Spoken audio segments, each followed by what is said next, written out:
Welcome back to Life with the Browns. Tonight, we peel back the curtain on a story so shocking, so deeply personal, it threatens to undo everything the Brown family has worked to present to the world. What you are about to hear is not just another tale of bickering over Coyote Pass or yet another failed business venture. This is different. This goes to the very heart of their legacy. A betrayal that strikes at the roots of their history, where it all began. At the center of this revelation is Meri Brown, the first wife, the matriarch, the woman who helped lay the foundation of the polygamous dynasty that would later become a television empire. For decades, Meri carried a quiet, sacred duty, preserving the Brown family's past. She was not just a wife, she was the historian, the keeper of faded photographs, fragile heirlooms, and the massive family Bible whose spidery inscriptions told the story of births, deaths, and marriages. Every item she saved was a thread in the tapestry of their journey. Proof that, once upon a time, this family was bound by something more than chaos. But when Meri finally decided it was time to pass this legacy on to her daughter Mariah, to sit her down at the table, spread the heirlooms before her and say, "This is your story, this is our history," that dream collapsed into a nightmare. Because when Meri drove to the storage unit, the place where every precious relic of the family was kept, what she found instead was disarray. Boxes toppled over, content spilling out like secrets too dangerous to contain. And worst of all, her carefully labeled bins marked Meri, heirlooms, and photos were gone. In their place sat a collection of boxes that belonged to only one person, Robyn Brown. At first, Meri tried to silence the dread crawling up her spine. Surely this was a mistake. With so many family members coming and going, someone must have moved them. But as she frantically searched, pushing aside boxes, peering into shadows, her voice echoing in the cold space, the truth pressed harder and harder against her chest. The lock was intact. Nothing else was missing. No robbery, no accident. Just her things, her history, erased. Her hands shook as she dialed Cody, desperate for comfort. But what she got was dismissal. "They're just things, Meri," Cody said sharply, his tone cold enough to freeze her blood. "You probably moved them yourself and forgot. You've been stressed." The words cut deeper than a knife. Not only did he not care, he implied she was unstable, forgetful, weak. But the real twist came when she called Robyn. Robyn's voice, sweet and syrupy, poured out of the receiver. "Oh my gosh, Meri, that's terrible," she exclaimed. "I was there a few weeks ago for my sister wife's closet inventory, but I didn't see your boxes. Are you sure you remember where you put them?" It was subtle, almost innocent. But to Meri, it felt like venom wrapped in honey. Another echo of Cody's dismissal. "Are you sure, Meri? Do you even know what you're talking about?" Days turned into weeks. The heirlooms did not return. And slowly, panic turned into suspicion. A suspicion so dark she almost couldn't speak it aloud. Because she remembered a conversation not long ago, Robyn offering, almost insisting, to reorganize the storage unit. At the time, it had seemed like kindness, a helpful gesture. But now, that memory made her blood run cold. What if this wasn't an accident? What if Robyn had used that moment to erase her? Because this was no longer about jewelry, photographs, or a Bible. This was about control. If Robyn truly had her heirlooms, she didn't just possess objects, she possessed Meri's story. The power to tell it, twist it, or erase it completely. And with every passing day, Meri noticed more. The way Robyn casually inserted herself into old family stories, retelling memories that predated her arrival as though she had been there. The way she positioned herself not as the fourth wife, but as the true matriarch, the legal wife, the mother of Cody's youngest children. If Meri's heirlooms were gone, so too was her place in the family's history. Robyn wouldn't just be part of the narrative, she would control it. For Meri, the realization was devastating. Her identity, her sacrifice, her decades of loyalty, vanishing not with a scream, but with the quiet removal of a few dusty boxes. And in that silence, one horrifying truth began to settle deep in her chest. Maybe this had been the plan all along. She would correct Meri on the smallest of details, Dates, names, even trivial memories, always with that sweet, polished tone of concern. But beneath the syrupy kindness was a blade, a subtle form of gaslighting that left Meri second-guessing her own memories, doubting her own mind. Was she losing her grip on reality? Or was someone deliberately making her feel that way? As exhausted, desperate for clarity, Meri turned to the one person who had always cut through the noise, Janelle. Janelle, with her practical nature and her unflinching honesty, had long been the anchor in the storm of Brown family chaos. If anyone could look at this situation and call it for what it was, it would be her. Meri found her in the greenhouse, her hands sunk in rich soil, coaxing life out of the earth. For a moment, Meri hesitated. This was Janelle's sanctuary, her rare escape from the drama. But the weight of what Meri carried could no longer be contained. Her voice, trembling, spilled the story of the missing heirlooms, of the storage unit, of Robyn's suspiciously placed boxes. Janelle's face was a study in subtle shifts, sympathy, then confusion, and finally a thoughtful frown that seemed to pierce the heart of the matter. "That's odd," she said slowly. Her words were careful, but her eyes betrayed recognition. Janelle remembered. Robyn had mentioned a massive clean-out of the storage unit. She had laughed about old, dusty boxes, dismissing them as worthless clutter. At the time, it seemed harmless, but now the words hung between them like smoke, suffocating, undeniable. Pause, suspense. Meri didn't need Janelle to say the accusation aloud. She saw it in her eyes. The same suspicion that had been gnawing at her own heart had now taken root in Janelle's. And in that moment, Meri knew she wasn't alone anymore. Practical as ever, Janelle proposed a plan, not confrontation, but infiltration. "Why don't we help Robyn with her organizing?" she suggested, her voice laced with irony. "She's been going on about tackling the closets in her house next." We offer to help. It's the sisterly thing to do. It was brilliant. On the surface, an innocent act of solidarity. In reality, a strategic move to get inside Robyn's world, to search without arousing suspicion. The opportunity arrived sooner than either of them expected. In the family group chat, Robyn announced her grand plan to finally organize the mountain of clutter in her spare room closet, a space legendary in its chaos, a graveyard of forgotten belongings. Meri's heart pounded as she typed out her offer of help. Janelle quickly chimed in, sealing the deal. Robyn's response was gushing gratitude, heart emojis flooding the chat. "You guys are the best. It's just so overwhelming," she wrote. But behind the sugary text, Meri couldn't shake the image of that locked storage unit, her heirlooms gone, Robyn's boxes standing in their place. Pause, suspense builds. The stage was set. When Meri and Janelle arrived at Robyn's home, the scene was one of carefully managed chaos. Clothes and boxes spilled into the hallway, piles stacked high like barricades. Robyn, flushed and overly cheerful, ushered them toward the closet. "I've already pulled a bunch of stuff out," she said too brightly. "Just need help sorting the rest." Meri and Janelle exchanged a glance, unspoken understanding passing between them. This was more than spring cleaning. This was a hunt. Hours passed in a blur of folding, sorting, and Robyn's endless chatter, her voice a shield to deflect attention, to keep control of the room. But Meri and Janelle were not there for idle help.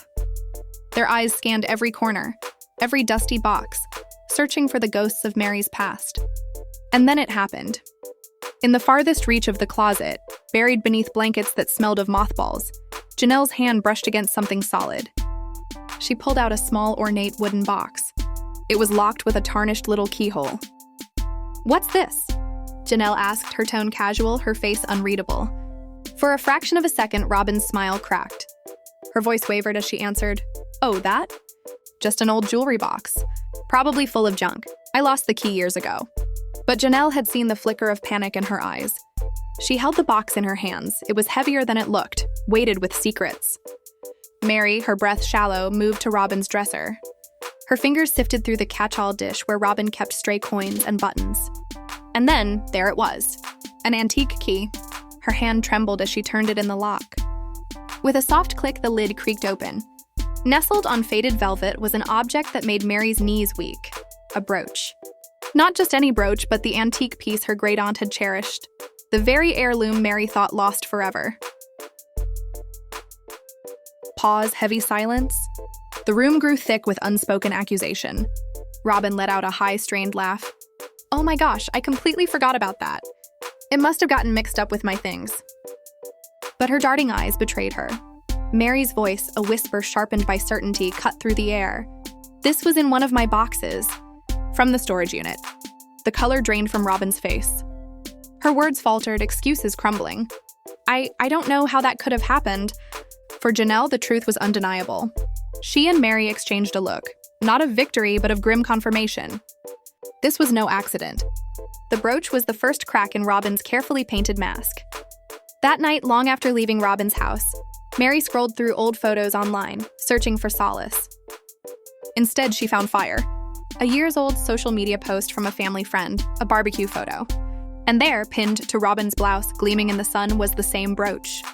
3 years ago, long before the heirlooms had even gone missing. Pause, dramatic revelation, it wasn't lost. It wasn't forgotten. Robyn had been wearing it, parading it, claiming it. Meri's hand shook as she took the screenshot. This wasn't suspicion anymore. This was proof. And now the quiet war had turned into something far darker. This wasn't about jewelry.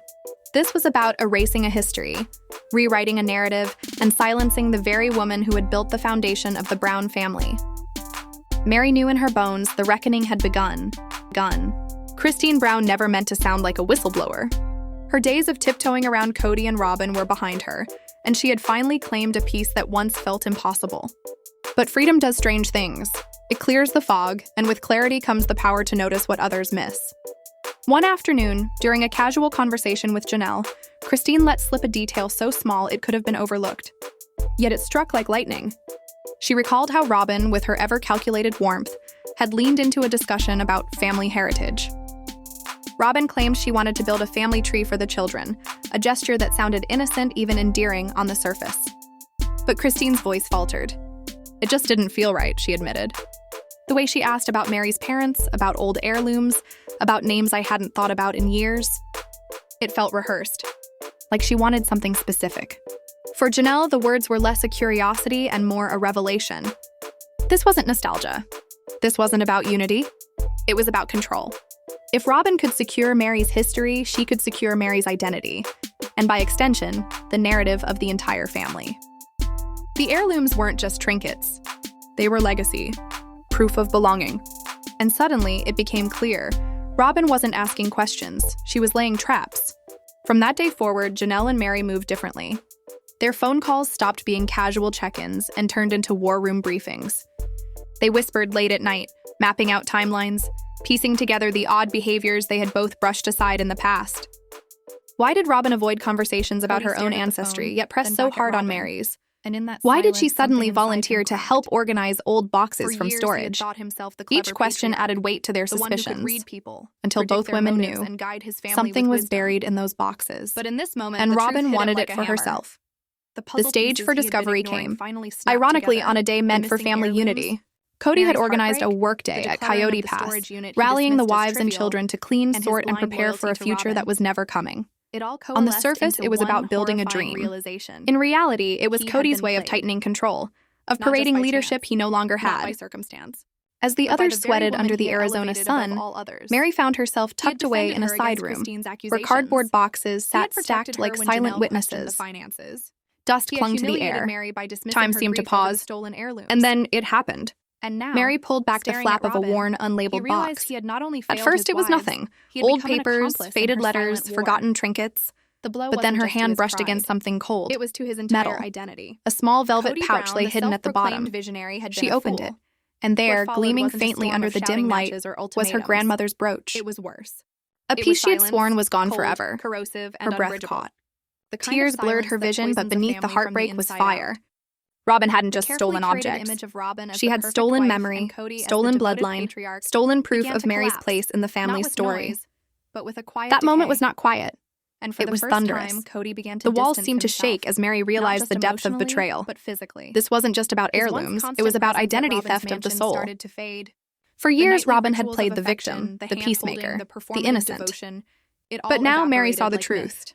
Every smile, every tear, every plea for sympathy was camouflage for a calculated campaign to erase her. And Meri, for the first time in a long time, wasn't going to let it happen. The discovery of the brooch was the spark. But the fire was only just beginning.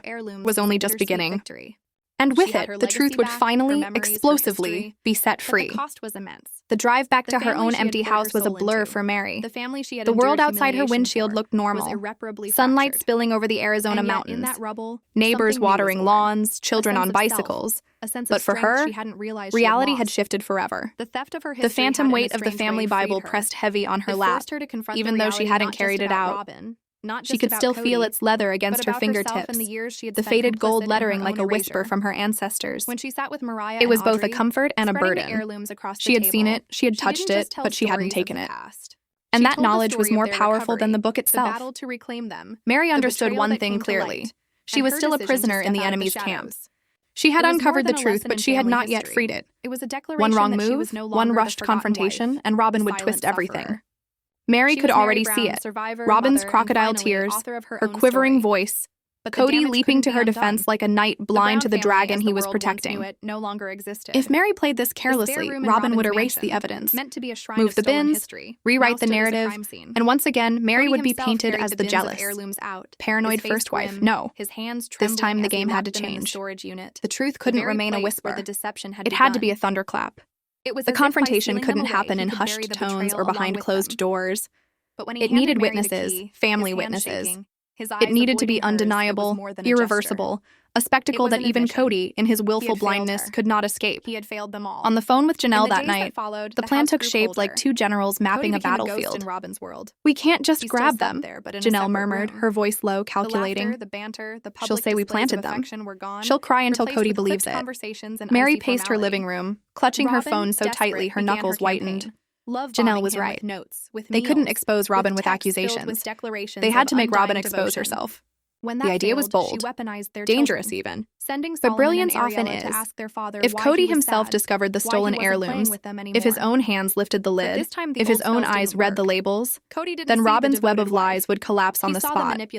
There would be no spinning it, no deflecting it. Cody would be trapped by the evidence of his own senses. But how to orchestrate such a revelation? That was the riddle. And then, like divine irony, the answer came from Robyn herself.